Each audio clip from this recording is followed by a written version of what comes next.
I remember growing up as a child, and there was this famous Avos Ubanim advertisement.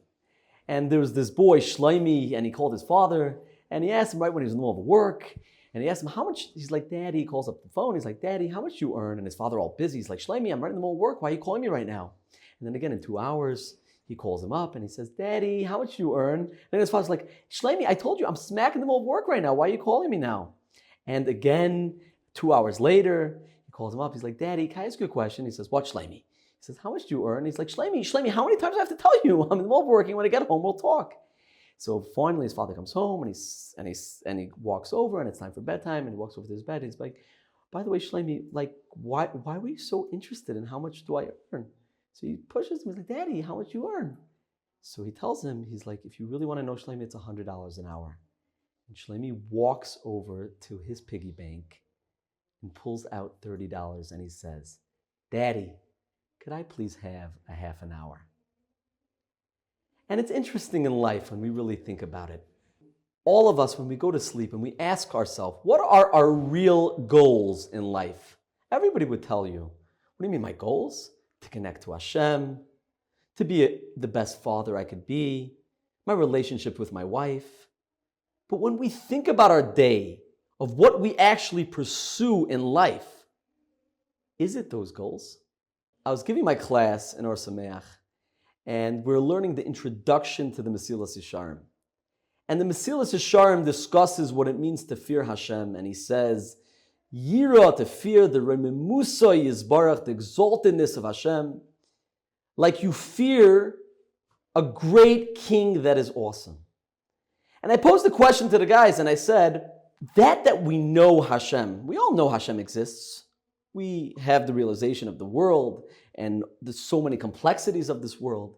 And we know there's going to be schar, reward, and onish and punishment. There's so many fears that people have in life. It could be spiders. I remember I had a centipede in my house. Me and my wife were terrified. We had one of those poisonous centipedes. It could be a centipede. It could be a plane crash. So how is it possible that we know Hashem created the world and controls the world, and there's going to be schar, reward, and punishment? How are we not afraid? One of the boys answered me beautifully, and he said, yes, we know there is Hashem, but do we see Hashem? It reminds me of a story back in communist Russia that one of the professors were giving a lecture, and he said he was trying to prove atheism, and he said, anything you don't see, don't believe. And one of the students boldly said, does the professor mean to tell me that he doesn't have a brain? Because I don't see it. So the question is that if we know Hashem exists, where is the fear? And what this boy answered is beautiful, that we don't see. If we think of the word yira, we see ra'at, to see. And we know that with trauma, that a person has a much different trauma. He can know of something that happened. Someone who knew that September 11th happened is much different than someone who saw it. The experience of seeing is what creates the fear. So the question becomes, how does one fear Hashem? And the Mesilas Yesharim tells us, and we have a Mishnah in Avos that explains, that Reishis Chachma Yiras Hashem, the beginning to wisdom is fear of heaven. The way to connect to fear of Hashem is through wisdom. That means that if we are not tapped into the wisdom of life, we don't see the realities of life. And we could go about our day running around, how much money do I earn? But what's truly important, what's truly wise, my relationship to my child, where is that? That takes wisdom. And that's what the Mishnah tells us. Eizehu chacham haro'eh es hanoled. If you want to be wise, it's not enough to know. You have to see it.